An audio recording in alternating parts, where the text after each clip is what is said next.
Bar association के सभी अन्य पदाधिकारीगण, श्री शक्ति प्रकाश श्रीवास्तव जी, शिव प्रकाश निषाद जी, अभिषेक सिंह जी, सुमित मिश्रा जी, अंशुमान पाठक जी, प्रवीण कुमार शुक्ला जी, रमेश कुमार यादव जी, अमरनाथ कुशवाहा जी, आशुतोष दुबे जी, धनंजय कुमार त्रिपाठी जी, रंजन श्रीवास्तव जी, आशुतोष कुमार श्रीवास्तव जी, चंद जी, रमेश सिंह जी, राकेश कुमार शुक्ला जी, सुश्री रोशनी आर्य जी, आलोक कुमार गोयल जी, हर्ष कुमार शुक्ला जी, अमित कुमार पांडे जी, आनंद कुमार तिवारी जी, सज्जन कुमार पांडे जी, सभी बेंच के हमारे न्यायिक अधिकारीगण, सम्मानित अधिवक्तागण और उपस्थित बहनों और भाइयों, मैं सबसे पहले सिविल कोर्ट बार एसोसिएशन के आज के इस कार्यक्रम में नवनिर्वाचित बार एसोसिएशन की इस कार्यकारिणी को, जो श्री उमापति उपाध्याय जी और श्री अनुज आस्थाने जी के नेतृत्व में आप सब ने निर्वाचित की है, इन सब के निर्वाचन के लिए इन्हें बधाई देता हूं और इस पूरी प्रक्रिया को लोकतांत्रिक तरीके से चयन करने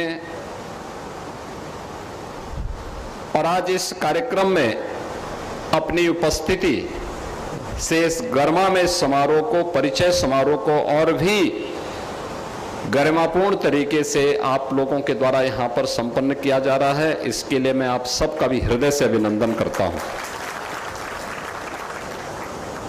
हम सब जानते हैं कि भारत ने स्वतंत्र होने के उपरांत अपने यहाँ संसदीय लोकतंत्र को अंगीकार किया और जिसका आधार लोकतंत्र के वे 3 महत्वपूर्ण स्तंभ हैं, जिनमें विधायिका है, न्यायपालिका है और कार्यपालिका है। हम इन सभी तीनों स्तंभों को जब देखते हैं तो तीनों स्तंभ एक दूसरे की भावनाओं का सम्मान करते हुए अपनी लक्ष्मण रेखा के अंदर अपने अपने कर्तव्यों का निर्वहन भारत के संविधान के प्रति अपनी निष्ठा को व्यक्त करते हुए जब पूरी निष्ठा के साथ कार्य करते हैं तो वह एक सामान्य नागरिक उससे लाभान्वित होता है। राष्ट्र की एकता और अखंडता को हम मजबूती प्रदान करने में अपना योगदान दे पाते हैं। जब हम न्यायपालिका की बात करते हैं तो इन तीनों, चाहे वह विधायिका हो, कार्यपालिका हो या न्यायपालिका, इन तीनों के बीच यानी न्यायपालिका के संवाद को आगे बढ़ाने में जो महत्वपूर्ण भूमिका होती है वो हमारे अधिवक्ताओं की होती है। एक सामान्य नागरिक की बात को न्यायपालिका तक पहुंचाना और उसको समस्या तक पहुंचाने का, समाधान का रास्ता भी निकालना, इसमें एक बड़ी भूमिका आप सभी अधिवक्ताओं की है और उस भूमिका को एक विश्वास के संबंध के रूप में स्थापित करना यह अत्यंत महत्वपूर्ण है। मैं अक्सर इस बात को मानता हूं कि हमारे अधिवक्ता केवल एक मुकदमा नहीं लड़ते, बल्कि एक सामान्य नागरिक के विश्वास के प्रतीक होते हैं। वह समाज के एक विधिक सलाहकार भी हैं। वे संविधान के एक सच्चे प्रहरी के रूप में, उस वाहक के रूप में, सारथी के रूप में अपनी भूमिका का निर्वहन भी करते हैं। और याद रखना, विधि का शासन तब आता है जब न्याय की गुणवत्ता हो, न्याय सुलभ हो, सर्वसुलभ हो और समयबद्ध हो। न्याय की गुणवत्ता के लिए, न्याय की सुलभता के लिए और न्याय की समयबद्धता के लिए भी जो सबसे बड़े वाहक के रूप में जिनकी महत्वपूर्ण भूमिका होती है वह अधिवक्ताओं की होती है। और ऐसे अधिवक्ताओं से जुड़े हुए उनके बार एसोसिएशन में मुझे एक बार फिर से आने का अवसर प्राप्त हुआ है। मैं इस अवसर पर आप सभी का हृदय से अभिनंदन करता हूं। नवनिर्वाचित कार्यकारिणी को हृदय से बधाई भी देता हूं। गोरखपुर सिविल कोर्ट की स्थापना, इसका एक लंबा इतिहास है। 1895 में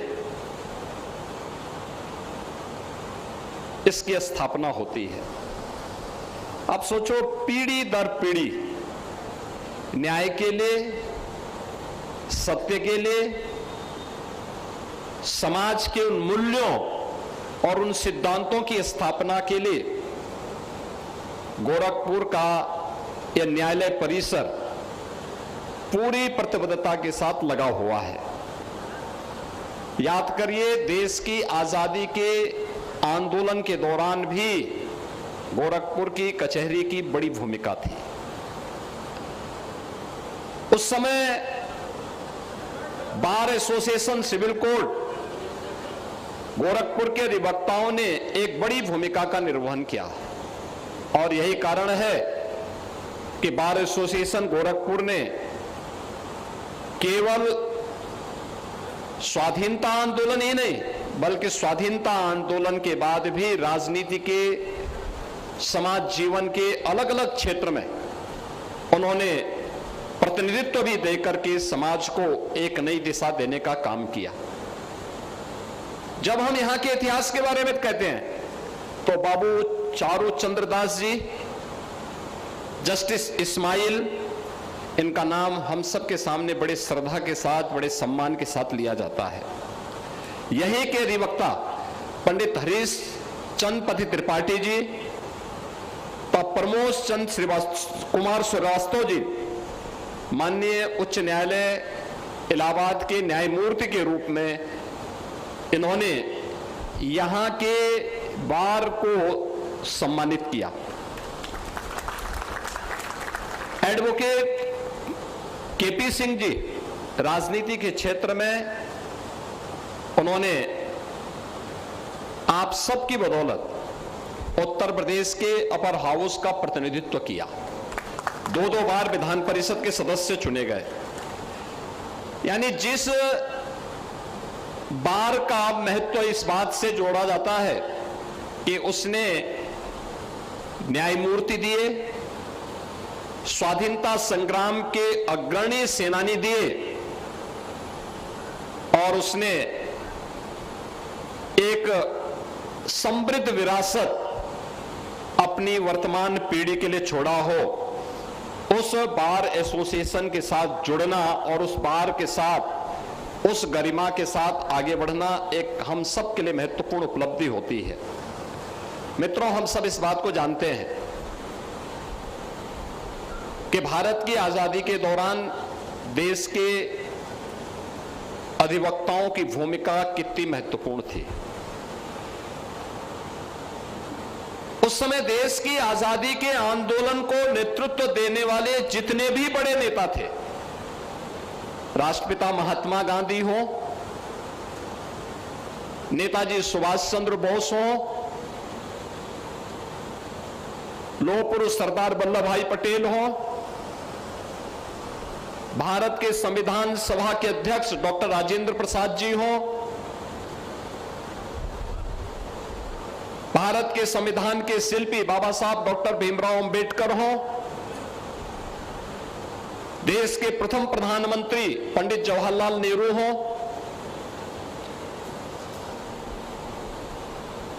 एक लंबी श्रृंखला है, महामना पंडित मदन मोहन मालवीय का नाम हो, उत्तर प्रदेश के प्रथम मुख्यमंत्री पंडित गोविंद वल्लभ पंत का नाम हो, यानी ये सभी अधिवक्ता समुदाय से निकले हुए थे। यानी कितनी गरिमापूर्ण और कितनी गौरवशाली परंपरा अधिवक्ताओं की है, और उस गौरवशाली परंपरा के साथ आप सबको जोड़ने का अवसर प्राप्त होता है। आप जब भी याद रखना, जिसके सामने एक समृद्ध परंपरा हो, एक समृद्ध आदर्श हो, उसके लिए आगे बढ़ने के लिए एक लक्ष्य होता है कि हम भी प्रयास करेंगे तो वहां तक पहुंच सकते हैं। उन्होंने भी शुरुआत छोटे से की, लेकिन एक लंबी छलांग लगाई और वहां तक पहुंचे। डॉक्टर राजेंद्र प्रसाद जी की सादगी, उनकी ईमानदारी, भारत के मूल्यों के प्रति उनकी निष्ठा किसी से छुपी भी नहीं थी। मैं जब भी प्रयागराज जाता हूं, मुझे डॉक्टर राजेंद्र प्रसाद जी की स्मृतियां आती हैं। जब मैं वहां के फोर्ट को देखता हूं, वहां के किले को देखता हूं, उस किले में प्रेसिडेंट सूट है। तो मैंने पूछा वहां, जब पहली बार जब मुझे प्रयागराज जाने का अवसर प्राप्त हुआ, तो मैंने पूछा, मैंने कहा ये प्रेसिडेंट सूट का मतलब यहां? तो तब मुझे बताया गया कि कुंभ के दौरान भी और प्रतिवर्ष माघ मेले के दौरान भी राष्ट्रपति रहते हुए डॉक्टर राजेंद्र प्रसाद जी प्रतिवर्ष 1 माह का समय प्रयागराज में व्यतीत करते थे। माघ मेले के दौरान वहां रह करके अपने आध्यात्मिक मूल्यों को किस रूप में विकसित करके राष्ट्र को लाभान्वित करते थे, यह कार्य प्रयागराज में रहकर के उनके द्वारा संपन्न किया जाता था।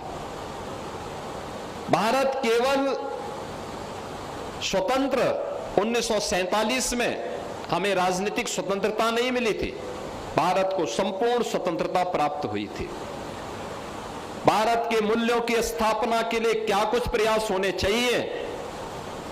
जब सोमनाथ के मंदिर के पुनरुद्धार के कार्यक्रम के दौरान वहां पर भगवान सोमनाथ की मूर्ति प्राण प्रतिष्ठा के कार्यक्रम को लेकर के तत्कालीन सरकार और तत्कालीन प्रधानमंत्री के द्वारा रोकने का प्रयास हुआ, तो राष्ट्रपति के रूप में उन्होंने मना किया। उन्होंने कहा नहीं, सोमनाथ मंदिर का पुनरुद्धार ये भारतीय संस्कृति और भारत की सनातन मूल्यों की अभिवृद्धि का एक सनातन प्रयास है और मुझे इस कार्यक्रम में जाना चाहिए। मैं इस कार्यक्रम में जाने से अपने आप को रोक नहीं सकता हूं। और वे स्वयं सोमनाथ गए, उन्होंने इस कार्यक्रम को अपने हाथों से संपन्न किया। आखिर राजेंद्र बाबू भी तो अधिवक्ता थे, और इसलिए राजेंद्र बाबू की इस स्मृति को बनाए रखने के लिए हमारी सरकार ने देश की संविधान सभा के अध्यक्ष के रूप में उनके योगदान को ध्यान में रखते हुए उत्तर प्रदेश के प्रयागराज में हम लोग doctor Rajendra Prasad national law university का निर्माण हम लोगों ने किया है। उसका काम अंतिम चरणों में चल रहा है, सत्र प्रारंभ हो चुका है। आज मैं इस बात को कह सकता हूं कि एक बड़ी समृद्ध परंपरा के आप वाहक हैं, और उस समृद्ध परंपरा में हम सबको इस बात को ध्यान में रखना होगा कि जब भी यह देश अच्छे ढंग से आगे बढ़ा है, स्वर्णिम काल की आभा में नित नए प्रतिमान स्थापित करता है, उस समय उतने ही चुनौतियां भी हमारे सामने आती हुई दिखाई देती है। ये चुनौतियां दोनों प्रकार की होती हैं, आंतरिक भी होती हैं, बाह्य भी होती है। चुनौतियों का सामना करने के लिए हमें अपने आप को कैसे तैयार करना है, यह समाज के एक जागरूक प्रहरी के रूप में आपकी एक बड़ी भूमिका होती है। और उस भूमिका के लिए हमारे अधिवक्ता समुदाय को अपने आप को तैयार करना होगा, अपने आप को तैयार करना होगा। और उस दृश्य से आपने पिछले 12 वर्ष में बदलते हुए भारत की तस्वीर को देखा है। आज से 12 वर्ष पहले एक सामान्य भारतीय के मन में क्या भाव थे, दुनिया हमारे बारे में क्या सोचती थी, आज क्या सोच रही है, इन दोनों के परसेप्शन को आप देखेंगे तो आपको 360 डिग्री का अंतर दिखाई देगा, 360 डिग्री का अंतर दिखाई देगा। आज से 12 वर्ष पहले भारत के बारे में दुनिया की निगाहों में एक कमजोर देश, अपने मूल्यों और आदर्शों से विमुख देश, गरीबी, बदहाली, बेरोजगारी, अराजकता, भ्रष्टाचार, ये एक नियति बन चुकी थी। आज जिस भारत को हमारी पीढ़ी देख रही है, वह भारत अपने मूल्यों के प्रति प्रतिबद्ध भारत दिखाई देता है। वह भारत अपनी विरासत का संरक्षण करने वाला भारत है। वह भारत उत्तर से दक्षिण, पूरब से पश्चिम एक भारत के रूप में श्रेष्ठ भारत की यात्रा को करता हुआ दिखाई देता है। वह भारत आज अपने वर्ल्ड क्लास इंफ्रास्ट्रक्चर के लिए जाना जा रहा है। वह भारत न केवल अपनी समृद्ध परंपरा के लिए बल्कि अपने समृद्ध आर्थिक व्यवस्था को मजबूती के साथ आगे बढ़ाने वाला दिखाई दे रहा है। ये जो हमने गति प्राप्त की है, यह अद्भुत है। कोई कल्पना करेगा कि इन 12 वर्षों में 25 करोड़ आबादी गरीबी रेखा से उभर करके एक सामान्य नागरिक के रूप में अपना जीवन यापन कर रही है। एक प्रयास से हुआ है, एक प्रयास जहां पे चेहरा देख करके नहीं, जाति, मत, मजहब, क्षेत्र और भाषा देख करके नहीं, बल्कि भारत के संविधान के उस मूल भाव को ध्यान में रख करके, जहां पे हर व्यक्ति के साथ समता का व्यवहार हो, हर व्यक्ति को न्याय प्राप्त करने का अधिकार हो, जहां पर हर व्यक्ति के साथ बिना भेदभाव के शासन की योजना के साथ जोड़ने का भाव हो, वो आज देखने को मिलता है। याद करिए, कोविड कालखंड के दौरान जब पूरी दुनिया पस्त थी, तब भारत कोविड वैक्सीन बना रहा था। और गोरखपुर और पूर्वी उत्तर प्रदेश से ज्यादा कौन जानता है इसके बारे में? आपने इंसेफ्लाइटिस की लड़ाई मेरे साथ सड़कों पे लड़ी है।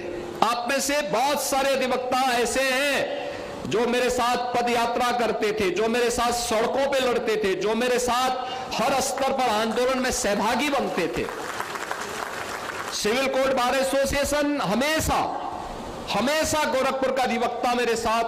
गोरखपुर की लड़ाई, आज जो गोरखपुर की तस्वीर बदली है, ये तस्वीर केवल एक राजनीतिक निर्णय से नहीं बदली है, ये वो तस्वीर बदली है जो हम लोगों ने आपके साथ में सड़कों पे लड़ करके देखा है और सड़कों पर उन मूल्यों की स्थापना के लिए कार्य किया है। और उस भाव के साथ जब हम आगे बढ़े हैं, तब ये परिवर्तन हम सबको देखने को मिला। इंसेफ्लाइटिस का वैक्सीन दुनिया के अंदर पहली बार देखा गया था 1905 में। 1905 में इसका पहला वायरस देखने को मिला था। और याद रखना, इसका वैक्सीन जापान ने 1905 में ही ढूंढ निकाला था, लेकिन भारत में पहुंचने में उस वैक्सीन को लगा 100 साल। 2005 में जब हमने पहली बार यहां इंसेफ्लाइटिस का वैक्सीनेशन कराया था, याद करिए, 100 साल के बाद वैक्सीन गोरखपुर आ पाया था।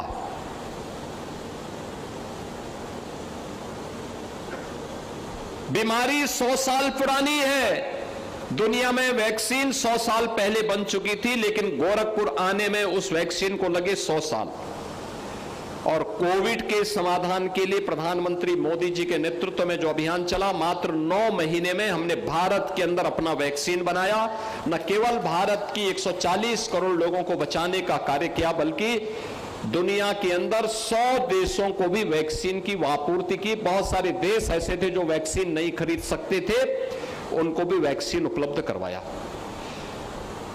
यानी भारत के अंदर 140 करोड़ के भारत में 80 करोड़ लोगों को फ्री में राशन की सुविधा थी। आज भी भारत 80 करोड़ लोगों को फ्री में राशन की सुविधा दे रहा है।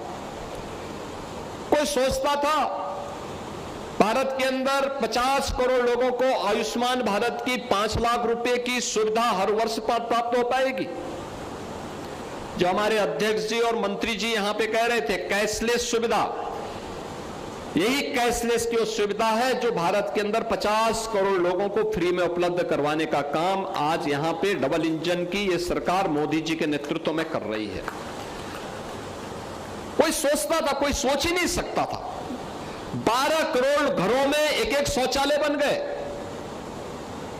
कोई सोचता था 4 करोड़ लोगों के अपने घर बन जाएं। कोई सोचता था 45 करोड़ लोगों के घर में जनधन के अकाउंट खुल जाएंगे। पहले हम बैंक में अकाउंट खोलने के लिए जाते थे तो कहता था, बैंक वाला कहता था कि 1000 रुपया जमा करिए। जिसने 1000 रुपया देखा ही नहीं था उससे कहा जाता 1000 रुपया जमा करेंगे तब बैंक अकाउंट खोलेंगे। बैंक अकाउंट भी नहीं खोल पाए। एक साथ इतने लोगों को प्राप्त हुआ। आज परिणाम क्या है? डीबीटी के माध्यम से हम करोड़ों रुपया एक क्लिक करते हैं, पैसा उसके अकाउंट में पहुंच जाता है। बीच में किसी प्रकार की कोई दलाली नहीं।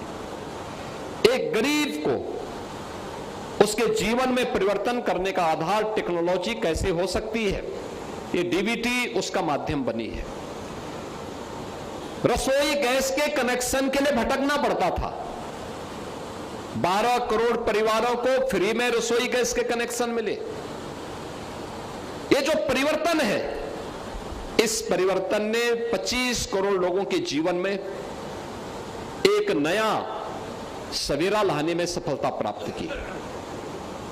यह परिवर्तन जो हुआ है, इस परिवर्तन का वाहक एक और भारत है। अब भारत ने जो पिछले 12 वर्ष में इंफ्रास्ट्रक्चर विकसित किया, अपनी विरासत को संरक्षित करते हुए तेजी के साथ उसने उन्हें दुनिया के लिए आकर्षण का केंद्र बनाया। आज उसी को लेकर के दुनिया के बहुत सारी ताकतें ऐसी हैं जो उसको स्वीकार करने को तैयार नहीं। उन्हें अच्छा नहीं लगता, क्योंकि भारत अब बॉटम 3 नहीं बल्कि दुनिया के बॉटम 5 राष्ट्रों में भारत की गिनती हो गई है। यानी टॉप 5 में भारत आ गया है। बॉटम 5 से टॉप 5 की इस यात्रा में भारत ने जो यात्रा तय की है, ये दुनिया के उन देशों को अब अच्छा नहीं लग रहा है जिनको लगता है कि अगले कुछ वर्ष में भारत टॉप 3 में आएगा। टॉप 3 में मतलब अमेरिका, चीन और भारत, 3 देश रहेंगे जिनके बीच में प्रतिस्पर्धा होने वाली है। और उस प्रतिस्पर्धा में भारत को रोकने के लिए अनेक षड्यंत्र होंगे। ये षड्यंत्र होंगे सोशल मीडिया प्लेटफॉर्म के माध्यम से, फेक अकाउंट बना करके, जातीय समूहों को लड़ा करके, समाज में विद्वेष की स्थिति पैदा करके, क्षेत्र, भाषा और जाति के आधार पर फिर से विभाजन की उन स्थितियों को पैदा करने का प्रयास जो अंततः भारत को कमजोर करेगा। हर एक संस्था को कमजोर करने का प्रयास। कोई न्यायपालिका पे उंगली उठाएगा, कोई कार्यपालिका पे उंगली उठाएगा, कोई विधायिका पे उंगली उठाएगा। इन सबको कमजोर करने के प्रयास होंगे। और उन स्थितियों में हमारे अधिवक्ता समुदाय की एक बड़ी भूमिका होने वाली है। अधिवक्ता समुदाय, समाज के एक जागरूक प्रतिनिधि के नाते उनका दायित्व बनता है कि समाज के जागरूक प्रतिनिधि के रूप में देश और समाज के हित में जो कुछ होगा वही हम करेंगे। इस भाव के साथ हमें आगे बढ़ना होगा। याद करिए, आजादी के 70 वर्षों तक हम लोग उन लोगों की ओर देख रहे थे जिन लोगों ने हमें गुलाम बनाया। पहली बार हो रहा है जब भारत अपनी नीति तय कर रहा है, अपनी नीतियां बना रहा है और अपना नियंता भारत स्वयं बना हुआ है। दुनिया का कोई देश हमारा नियंता नहीं बनेगा, यह भारत पहली बार तय कर रहा है। और आज उसी के बारे में, जिसके बारे में माननीय जनपद न्यायाधीश महोदय यहां पे कह रहे थे, उन्होंने कहा कि भारत ने 3 नए कानून लागू कराए। याद करिए, 3 नए कानून को लागू करने में आपकी बड़ी भूमिका है। और किस प्रकार से एक कॉमन मैन को पता लगा कि हां, मेरे देश में मेरा अपना कानून है।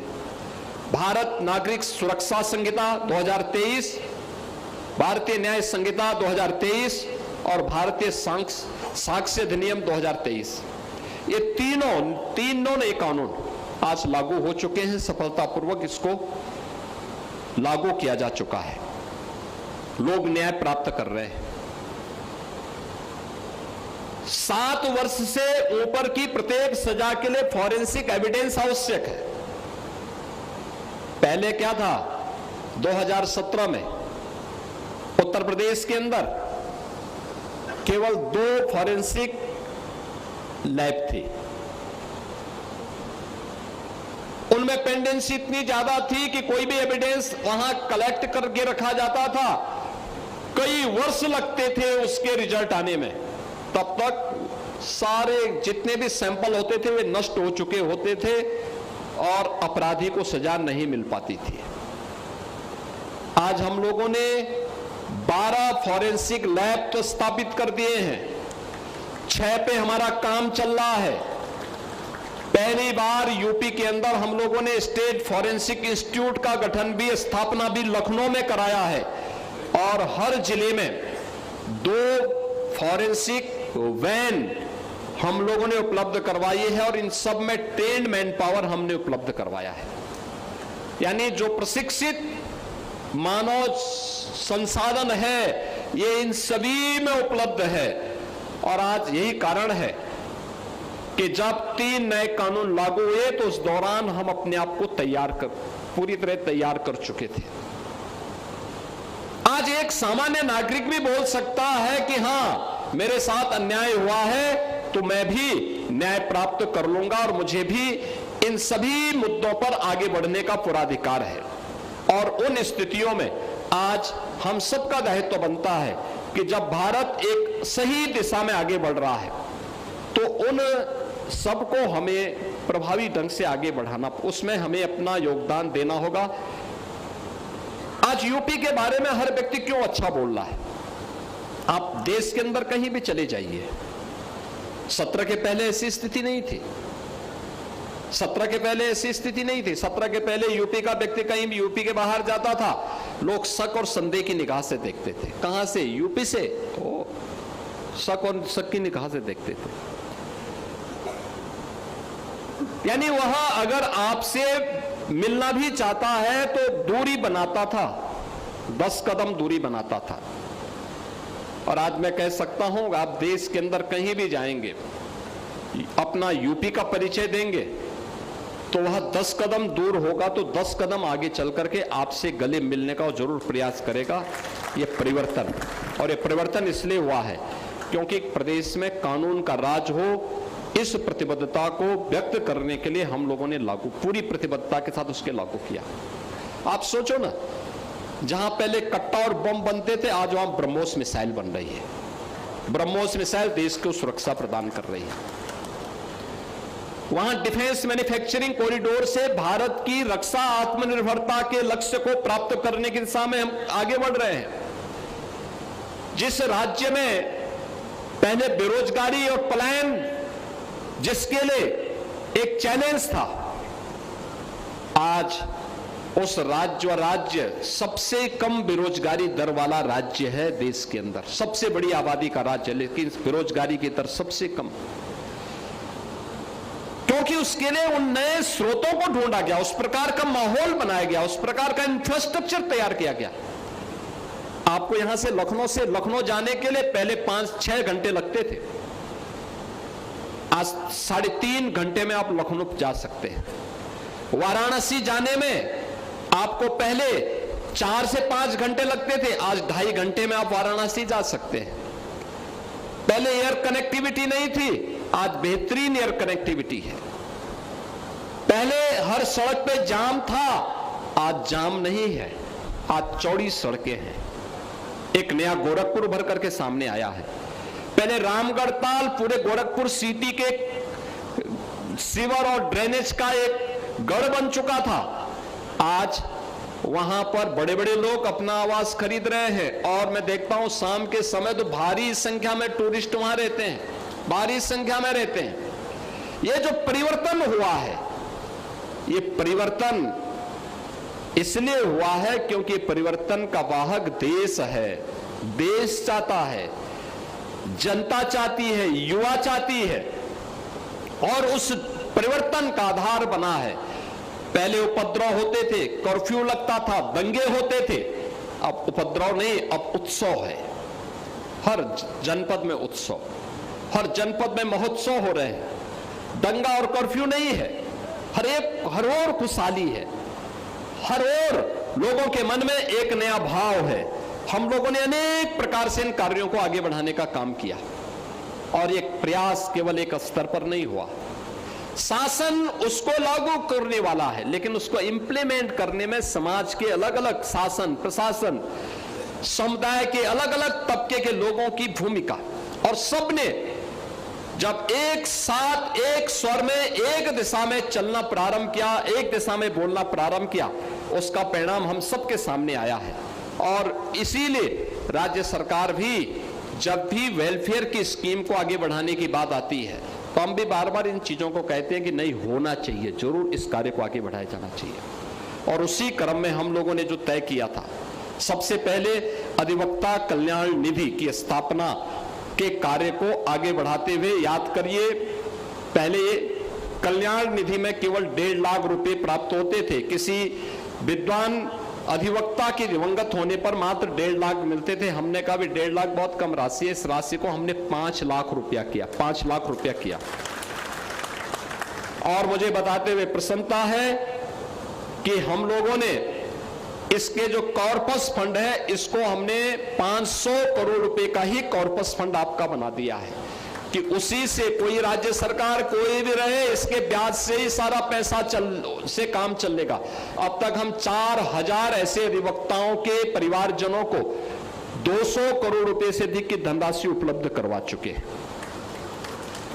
इसके साथ ही आर्थिक सहायता पहले केवल 60 वर्ष तक की आयु की सीमा तक ही प्राप्त होता था। अब हम लोगों ने अधिवक्ता अगर 70 वर्ष तक का भी है, दुर्भाग्य से दिवंगत हो गया है, तो उसके परिवार को भी हम लोग इससे आच्छादित करते हैं। और ये कार्य हम लोगों ने यहाँ किया है। न्याय मित्र और विशेष अधिवक्ता था नामित अधिवक्ता की बहस की फीस को बढ़ाकर के हम लोगों ने 2300 रुपए कर दी है। उप जिला शासकीय अधिवक्ता और रिटेनर फीस को बढ़ाकर 9000 रुपए, सहायक जिला शासकीय अधिवक्ता की रिटेनर फीस को 10,000 रुपए, अपर जिला शासकीय अधिवक्ता की रिटेनर फीस को बढ़ा के 11,000 रुपए तथा जिला शासकीय अधिवक्ता की प्रतिमाह रिटेनर फीस को बढ़ाकर के 14,000 रुपए कर दी है। सभी जिला शासकीय अधिवक्ताओं की बहस फीस में भी वृद्धि की गई है। माननीय उच्च न्यायालय और माननीय सर्वोच्च न्यायालय की में राज्य की पैरवी करने वाले जितने भी हमारे विद्वान अधिवक्ता हैं, विधि अधिकारी, उनकी फीस को भी 50% से अधिक की वृद्धि इसमें हम लोगों ने की है। अधिवक्ता सामाजिक सुरक्षा निधि योजना के अंतर्गत अब तक हम लोगों ने 87 करोड़ 86 लाख रुपए की से अधिक की धनराशि का भुगतान भी हम लोगों ने किया है। और युवा पीढ़ी के अधिवक्ताओं के बौद्धिक रूप से समृद्ध करने के लिए पुस्तकें और विधिक जो पत्रिकाएं हैं उनके क्रय के लिए भी 1 करोड़ 60 लाख रुपए से अधिक की धनराशि हम लोगों ने अब तक जारी की है। इसके साथ ही अधिवक्ताओं के बेहतर कार्य वातावरण बनाने के लिए त्वरित आर्थिक विकास निधि से हम लोगों ने अधिवक्ता भवन, चैम्बर बनाने के लिए झांसी, सुल्तानपुर, वाराणसी, प्रतापगढ़, संत कबीर नगर, सिद्धार्थनगर, देवरिया, बलरामपुर, गोरखपुर में भी हम लोगों ने धनराशि उपलब्ध करवाई है। प्रयागराज में 11 करोड़ रुपए, कासगंज में 15 करोड़ रुपए, लखनऊ में 5 करोड़ रुपए, श्रावस्ती में 5 करोड़ रुपए की धनराशि पहले ही अवमुक्त की जा चुकी है। और इलाहाबाद उच्च न्यायालय में 10,000 अधिवक्ताओं के बैठने की क्षमता के लिए 2,500 advocate chamber, multi level parking, dining hall, common room और लाइब्रेरी के निर्माण के लिए भी हम लोगों ने 600 करोड़ रुपए की लागत से इसको पूर्ण करके इलाहाबाद उच्च न्यायालय को उपलब्ध करवा दिया है।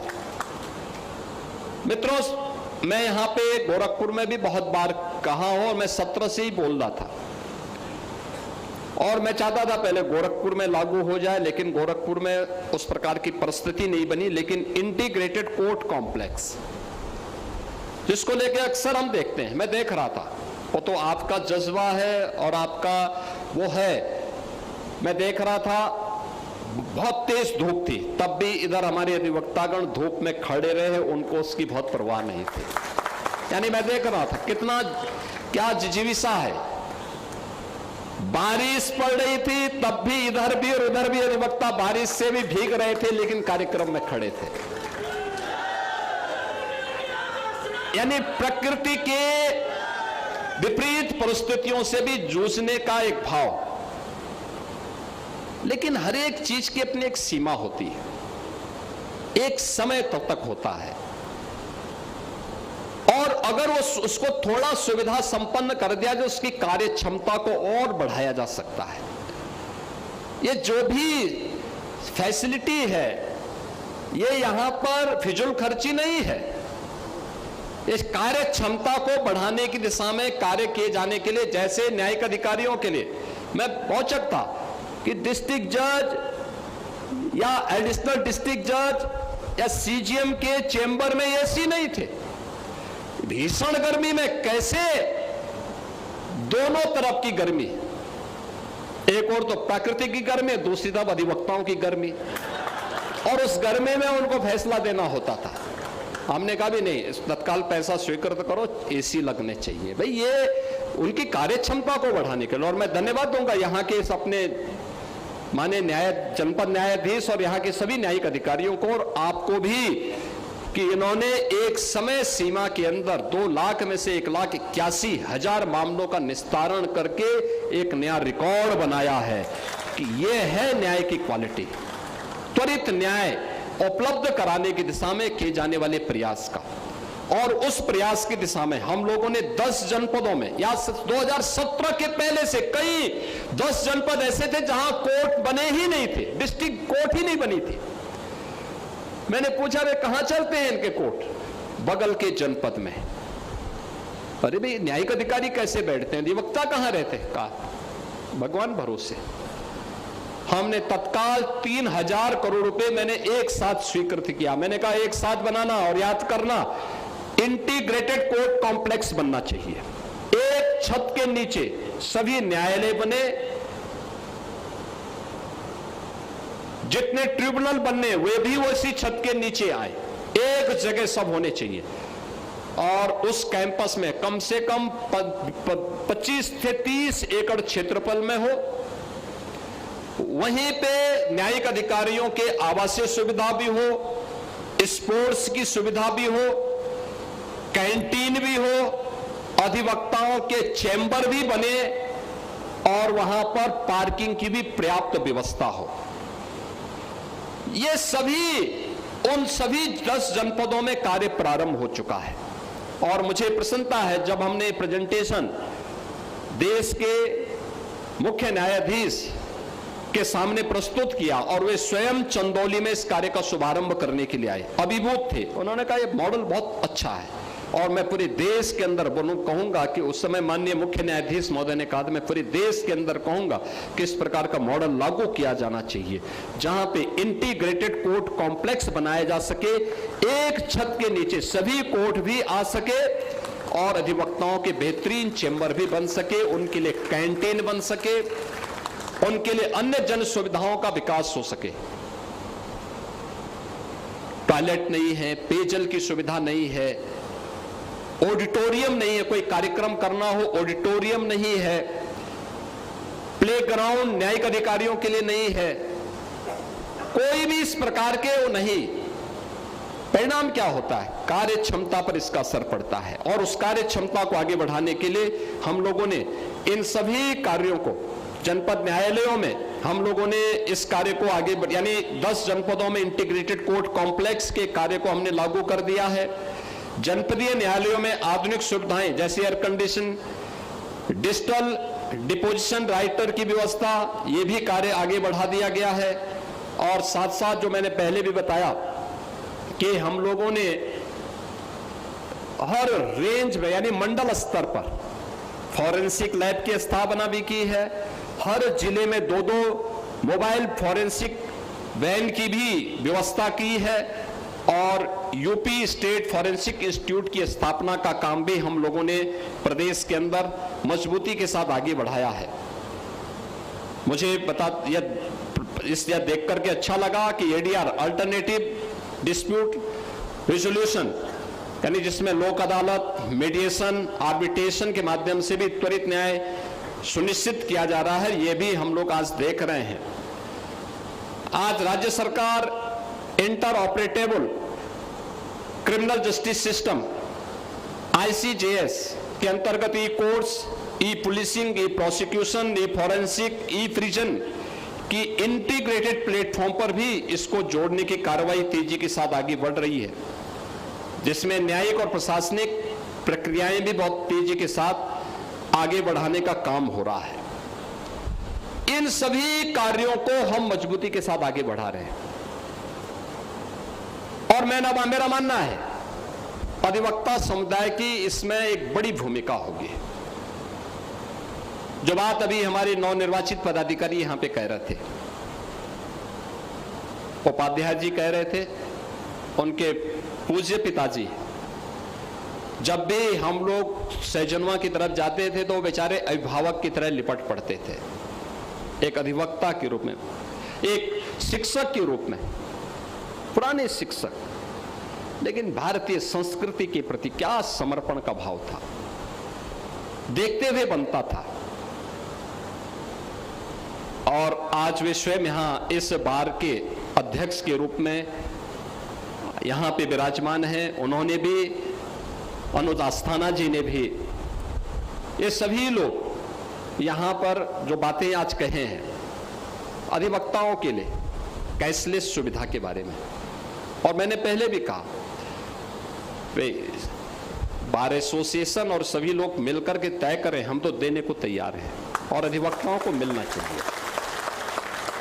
हमने जो किया उसको भी और इसको भी हम देने को तैयार हैं और इसके लिए हम एक व्यवस्था बनाएंगे जिससे इसको आगे बढ़ाया जा सके।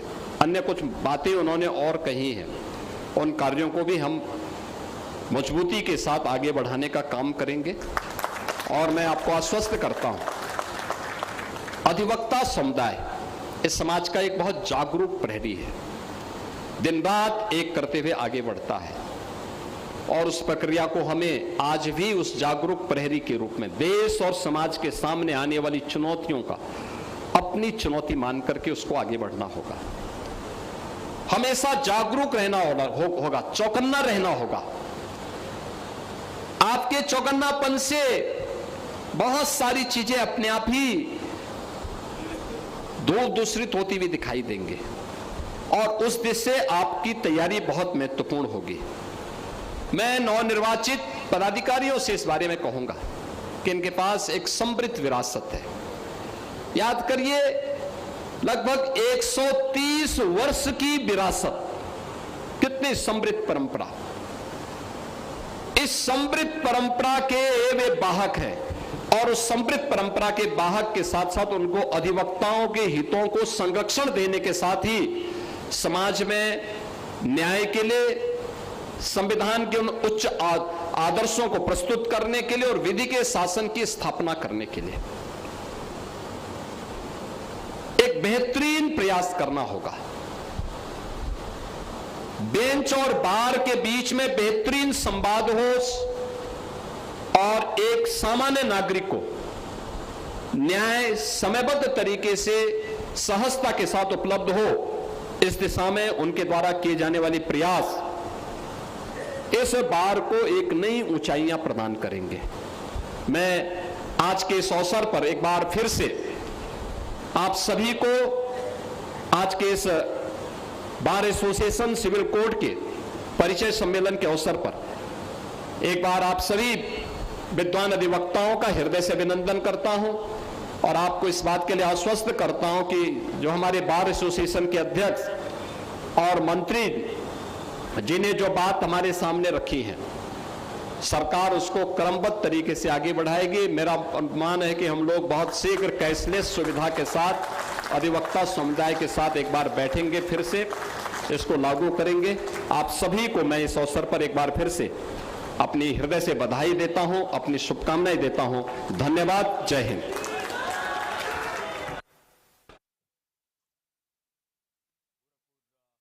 एसोसिएशन के परिचय समारोह में मुख्यमंत्री योगी आदित्यनाथ को आप सुन रहे थे। सीएम योगी आदित्यनाथ ने यहां पर कार्यकारिणी के परिचय